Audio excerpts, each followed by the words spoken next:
I'm pushing through because, like I said, and we already 47 minutes in. Um, let's see. Of course, the people got jumped. Let me see. He brought up that Mondo said he started the joint, started on YSL. He ain't on the case. You know, he said YSL ain't a gang. After hours, I found out that day that Miss Sylvia, that was Wednesday, Miss Sylvia was removed from court because a jury member or member of the jury let a deputy know, passed a note to a deputy saying, hey, that lady right there, like, I heard she was giving us nicknames and I think they kind of disrespectful. They told the judge had Miss Sylvia removed, and then things with her was like up in the air for her Rule 22 access, right? So I went and watched a live that Miss Sylvia had did, and she was pretty much like, she was like distraught. To me, it sounded like she was traumatized by whatever was happening with her. And I wasn't fully aware. Some people was telling me what was going on, but I wasn't really tapped in like that. Like I said, I don't really watch a lot of other people's coverage of this because I'm trying to like keep my thoughts pure in mind. So thank y'all for liking the video. Please like and subscribe. I try to keep my thoughts like mine and not be repeating what other people are saying. But I did watch her thing where she was describing what happened to her. She said like she didn't feel like she was being disrespectful. She don't know what she feel like they've been nitpicking or picking on her, and they got her kicked out. So then you know, we could skip ahead to this. So then on Friday they end up having a Rule 22 hearing. Today they end up having a Rule 22 hearing at lunchtime. I forget the man's name. He comes up there from Cleveland Avenue Elementary School that a lot of these guys went to, or not a lot of them, but the Rock Crew guys went to. And he said he wants the Rule 22 so that he could sit in court with his phone and give his followers of his podcast updates on what's going on. He said he didn't want to record anything. He wasn't recording audio, no taking no pictures, nothing like that. He just wanted to be able to use his phone while in the courtroom to like report to people what's going on. So the judge said, yeah, that's cool. You could do that. Bring your laptop, your phone. You could do updates like that. She was like, that's cool. Then they brought Miss Sylvia up. And Miss Sylvia had wrote a letter saying to the judge, pretty much saying like, I do my business with utmost respect and integrity and all that. The judge said, do you really think that you do that? Miss Sylvia said, yes, I do. The judge said, I don't, because those names that you gave them was disrespectful. She's like, no, but I was calling them Glasses and Twister and SpongeBob and Nose. And the judge was like, that sounds like something a mean kid would say on the playground. Like, I don't think it was respectful at all to call anybody anything other than them name, and you shouldn't be doing that either. But so Miss Sylvia was a little bit taken aback, like, yo, I make positive content. Like, if you look at my page, I don't disparage anybody. I don't say anything negative. Like, I'm just having fun. I'm being playful and stuff like that. The judge is like completely not cool with it. She's like, no, that's not okay. It's disrespectful. It's not respectful to the court system and none of that. Like, you're playing around, having fun and everything like that. And this is not a game to these people. This is their lives. You know what I'm saying? I think Miss Sylvia I could tell that Miss Sylvia wanted to state her case that like I wasn't being disrespectful, but she also wanted to like kind of be humble a little bit so that the judge wouldn't be offended and then just completely cut her access. So she was kind of like taking the emotional back seat to what the judge was saying. And the judge eventually said like, all right, you know, as long as you don't talk about the jury anymore, say anything disrespectful about anybody in this courtroom, you can continue with your media access and all that type of stuff. She's like, she asked her, did she consider herself media journalist, whatever. But she said, I'm gonna send you the like code of ethics for journalists and you need to read that. So pretty much saying like, this is now, don't let me have to talk to you again. That's what the judge is pretty much saying. Don't let me have to talk to you no more. Don't say nothing about my jury. That's like you playing around. So Miss Sylvia is good to go. She can come back in the courtroom. Everybody's cool. She just can't really talk. I just wouldn't even say nothing about the jury at all. If you have notes, take all of the notes, take the picture, do whatever you got to do. When the trial is over, then you get it all off. I wouldn't do any of that while this trial is going on. This is, you know what I'm saying? And I'm sure the jury is just annoyed at the whole process. So they don't, even though the stuff that you were saying was like playful and, you know, not disrespectful in your mind, these people are frustrated. So everything that has to do with them is going to piss them off. So it's just best to just not say anything at all. And I normally don't speak on other content creators, but I feel like I'm being respectful. Now, excuse me, Thursday, I feel like Miss Love wasted so much time that I like didn't even really take notes. Like I wrote 3 sentences. Uh it was ridiculous. Matter of fact, I'm lying. I'm gonna tell you exactly what I wrote about that day. Sledge back on the stand, likely will take another full day. Far cry from the 3 hours the state originally told the court. That's all I wrote about testimony that day. I wrote more about Rich Homie Quan dies in the middle of the court day. Court goes into recess, and you could tell the defendants found out the news during the break. I wrote that. That's longer than even what I wrote about the case itself. I didn't write nothing about on Thursday because like that Thursday was an annoying day for sure. Like I don't even understand. So let's move on to Friday, man. Friday is where we have clips. Let me read these comments real quick, man, before we get into Friday, because Friday is going to take a minute, and I'm already an hour in on this joint. Let's read what y'all think about what I'm talking about up in here. Let me see. Shout out to Kev for the super chat. Let's see here. We got let's see where we at with it. Where are we at with it?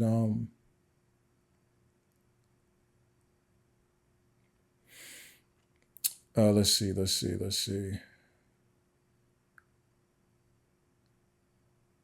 Dang, I'm trying to figure out what y'all talking about. Let me see. Rogue Bonsai 231 said a lot of these older dudes mentally young as a mother ever. Yup. T-Dub said 15 years on probation is nuts. Rogue Bonsai, values and standards aren't exactly everyone's priority out here. Facts. Not to bring up names. Seti said, I think it was Mondo got all that removed from his. Dang, it cut off. Nikki the Great. Matt said they tried to supplement lack of evidence with those plea agreements. Desperate. That's a fact. That is true. I agree with that. Nikki said 59 when you off probation is crazy. That's if they don't also give him 15 years of probation for count 30. He going to be in his 70s before he get off of probation. And if they end up revoking all of that and giving him jail time, he'll be 79 before he gets out of prison. Or 78. He got to calm down. What's going on, Esquire? T-Dub says Shard exposed a lot about that plea deal. Yep. Oh, yeah, Shard bodied that. That plea deal. Esquire, I think there's a strong argument for ineffective assistance of counsel for Moontunk, that he ain't understand what he was agreeing to. Combine that with his mom being sick. Yep. T-Dub, the videos of Thug and Moontunk talking about people lying to their families, etc., and snitching on the stand were damaging, in my opinion. Yeah, I think they were, but it's talking about how people feel about snitching. It's not really talking about any particular crime that's being discussed in this trial. But I do think it doesn't look good for their character, if that's what we're talking about. What's going on, Reign Supreme? Esquire said they're going to try to fry him. But I think if he's a good lawyer, he can get the plea vacated on appeal. Let me see, just like the dude Winfrey, whose plea was coerced by the judge. I think Moontunk is stuck. He's not getting out of that, I don't think. That's my estimation. Go Roro said, yes, I was wondering about him. Does he realize his fate? He seems to be happy and friendly.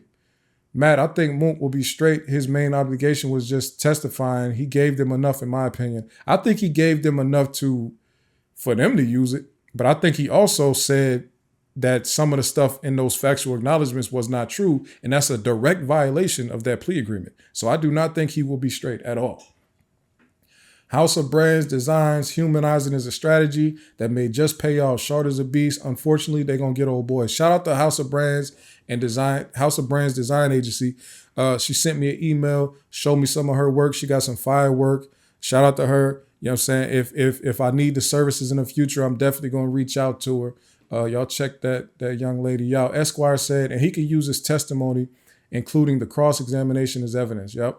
Rogue Bonsai, I don't see the justice system starting to let people go because they say they don't understand, especially when they have a lawyer. They can't let that fly. Everybody says it. Yep. Reign Supreme, Evil Genius. Yep. Esquire, the way she formulate arguments does not give engineering. I know a lot of engineers turn lawyers. They are usually very systematic. That's true. When I bring up the engineer, I say I wish she would have stayed as an engineer. Maybe that's why she left engineering, because the way she moves does not feel like engineering. But what I'm saying is she's intelligent, though. Like, is what I'm saying. She used her intelligence for evil. Is what I'm trying to say. Go Roro. His attorney was right. That's why did he allow it? He was working with Love. Rogue Bonzai says she engineering Rico's. Yep. Well, she has broken the English rule a lot. Yep. Matt, the factual statements are so compounded. Yep. Nikki said a lawyer for 15 years and let this fly. You fired, in the words of Woody. Mm-hmm. Hip Easter says she is not an evil genius or any other kind of genius. Like button. I think there's some people that are geniuses and they are using it the wrong way. Esquire said the defense team MVP is Max Sharp. His cross exams be eating the state's team up. Rogue Bonsai said, I thought his lawyer was his cousin or some stuff. Probably is. Hip Easter, right. Esquire says she shouldn't have been asking him that, though. How is he supposed to know not to answer those questions? Hip Easter, but they didn't figure out it was Alfred until yesterday. The defense knew it was Alfred immediately. The state violated, and I didn't even talk about that. So what that's addressing right there is the state actually started in front of the jury reading Antonio Sledge's Alfred plea out loud in court in front of the jury from 2017. I don't get how that, I don't even know how they continued after that. That's a violation. So the state wiggled their way out of that. Whitaker let him out of it, being light like she always is with them. But for sure, the defense knew it was an Alfred immediately and they called it out. Esquire said, do you think the jury is thinking that? No. Cat, good evening. Liked on the way in. Yep. Thank you. Go Roro said, I'm sore and hope the defense was aware. Woo. I really don't. Nikki the Great said, I really don't understand how an assistant DA didn't know it was Alfred. Confused the defense like crazy. Yep. Hippie Easter said, the jury is lost and checked out. I've watched stuff every day and I don't remember this stuff. Esquire said, plea agreements can be deemed illegal, void. True. But I don't think they're going to do that for him, is what I'm saying. Reign Supreme, I agree. The state will sink every witness. This has to be illegal. Esquire, Woody turned Hilton every way but loose on the last day. For sure. Go Roro, his attorney didn't know. Sledge. Esquire, I agree. And Hippie Easter said, I agree and loved it. Esquire, his lawyer looks like he don't know what he's doing. Hip Easter said we had 108 watching. We need 108 likes. I agree. Esquire, Love keeps forgetting that she needs the jury to agree with her narrative. It's not a bench trial. They have to see it how she sees it. It's impossible to follow their case. Facts. Rogue Bonds, I said, for real, she be abrasive to the jury with all her yelling. Yep. Ray Stas, Love objects to every question from Steele. That's a fact. And the judge even had to get on her about that, and we will get to that. Go Roro. Then 2 minutes into Shard's questioning, Love is objecting it. She objects to everything, man. They can't get a flow going at all. Esquire said Woody would have told her no. Young Films was goody. The barber said salute. What's going on? The 87 barber. Go Roro said attorney was in with Love. Sounds to me. Okay, they said Sledge. Okay, Reign Supreme. I will now refer to Miss Love as an evil genius. She's an evil genius to me. Esquire, his lawyer should have never let him agree to that plea, which is basically what Sharp was getting at in his cross-examination. Facts. Young Film said evil genius. What they say? Rock Ree. Rip Quan. Facts. Esquire, there's a special place in hell waiting on Love and Fonnie for what they're doing in ATL. That was a rhyme right there. Go Roro said, I wonder is he aware of what they're about to do to him? I don't think so. Because he's too smiley up there. He don't even realize that they walking him to the slaughter. Go Roro said she had an actual seating chart with nicknames like SpongeBob, Ghost Nose. She was redeemed today, though. Shout out to Miss Sylvia for getting her rights back, man. Let's see. Dang. Okay, here we go. Where we at with it? Ray Star, Shard wasn't that good on cross. Still is always sharp. Esquire, that's fair. I would save my comments for the jury until the end, too. Reign Supreme, I saw the live and I don't follow her. It was bad. The jury is clearly watching. Now, that's a fact. The jury is definitely watching. I think I realized that a couple months ago. I think some juror members might be watching this show. Shout out to y'all. I don't know what none of y'all look like. I don't know anybody's names. I don't have nicknames for anybody. Y'all can DM me on the low. DM me on the low. We'll set up an interview for when you finish up, for when the trial is over, and we can discuss this. I won't make your identity known, none of that type of stuff. Just DM me on the low. I noticed somebody is watching from the jury. Esquire said, Love wasted hours on that plea agreement just for us to find out she shouldn't even be reading it. Right. Go Roro. Yep, jury is aware through others. Esquire, did we talk about Woody's last day? Yes, we talked about Woody's last day, and it was quick because that was a waste of my time. I didn't understand what like Miss Hilton's strategy fell flat, in my opinion. I don't even think it was effective at all. Esquire, because Woody Still Sharp was cooking. Yeah. No, I love how when the state is up there asking them, I don't recall, I don't remember. When the defense get up there, it's like an amazing synergy. And I'm gonna say something about that real quick. What's going on, Young Films, with the good $5 super chat? Let me. That's a 5 Canadian dollars, I believe. I appreciate that, Young Films. Lamar Cook said he would lie under oath. Ray Stiles, I think Thug has a good chance to walk, but the others not so good. Go Roro. The judge seems surprised too about the type of plea deal. Adams Gerard said he agreed with Woody's statements in the integrations. I'm assuming you mean interrogation. Go Roro. The statute for appeal on Sledge's plea is expired, right? I don't know. Matt said free Miss Sylvia. Yeah, because he is about almost 2 years beyond that plea, so he might. Yeah, the statute might be up. What did somebody just say? Okay. Esquire said that we talk about Woody's last day. I don't know if we talk about Woody's last day, but I'm gonna say something real quick before I get into Friday. Friday is the eventful day that we had today.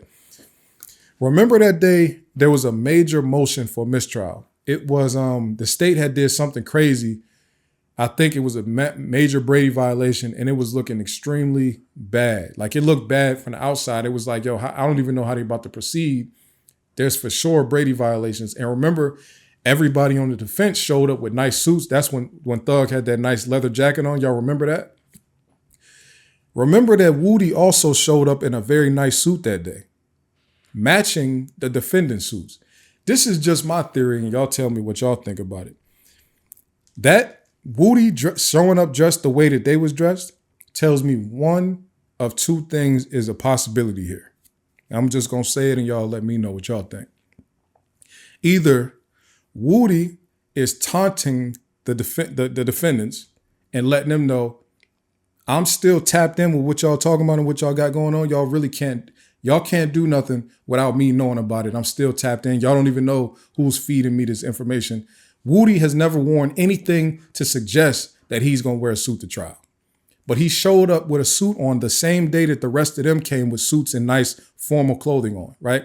So that's either Woody saying, I'm tapped in with y'all. Y'all can't get nothing around me. Don't play with me. I know what's going on. Or, second option, the web is still intact and the state cooked themselves.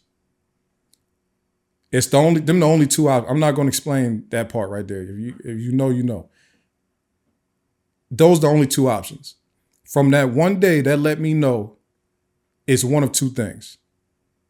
Don't play with me. From Woody's side, don't play with me. I'm still tapped in. Or it's the web is still intact and the state is on the menu. The state themselves don't even know that they're on the menu.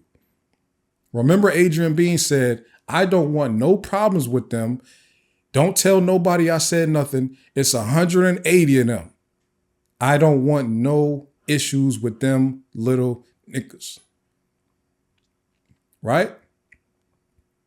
Adrian Bean, being in his 30s, didn't want them young guys to know that he has said anything negative about them. He was shook. It's a lot of them, and they don't play around. And their network is tight, and you can't get in it, and you can't get out of it. So, like, just keep in mind that one day showed us something, because to me, I'm not going to say my theory, but I'm going to tell you that it's only one of those two out. There's nothing else in between. It don't mean nothing else. I don't think he just happened. It wasn't a coincidence that he wore a suit on the same day everybody else wore a suit. It's only those two options. Y'all, I see what Esquire said. Oh, it's still intact. Annabelle said option 2. Those are the only two options you got. It only means that.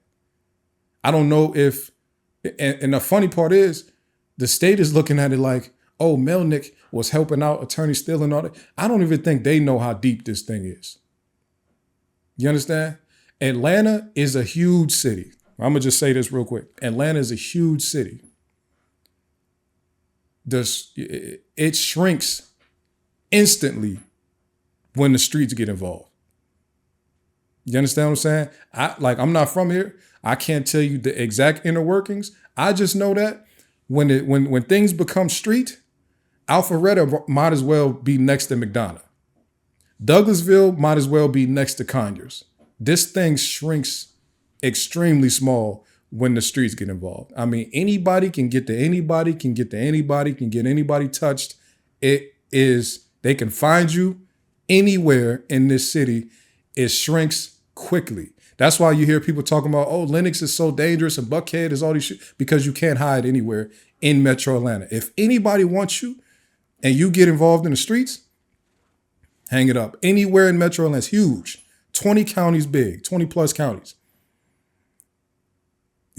Like I said, when the streets get involved, it gets tiny. It's like this big. You understand what I'm saying? You know what I'm saying? Like I said, I'm not here. I'm not from here. You know what I mean? But there's a network in this city that is like the street, the underworld here works just like the corporate world here. They all got connections to each other. I'm just telling you. Right? So you do what you want with that information. I'm just letting you know that this is. Esquire said, witness is going to study Woody for years to come. Count on that. Oh, I agree. I've been saying that too. Woody alone is going to change the way people testify, like street dudes testify all over the country. Oh, facts. It's not always going to be on TV or nothing like that, but 1,000%, that's going to be what, like, Woody is, people are for sure going to copy that format. 1,000%. Esquire said, masterclass in manipulation. Annabelle said, you woke for real. Go roll. Hit the like button. Y'all, please hit the like button. Subscribe if you're not subscribed. Nikki said, everybody know everybody here when the streets involved. Facts. Kezzy Williams said, you keep saying the same thing over and over again. My bad, but I had to drive it home for the people who needed to know. You are correct. I did say the same thing a bunch of times. Nikki the Great say, I'm from here, born and raised. You speaking facts. Yep. Talking facts. Ray Star said, I thought the suit was because his social media was blowing up. His social media didn't make him wear a suit. That's not why. At all.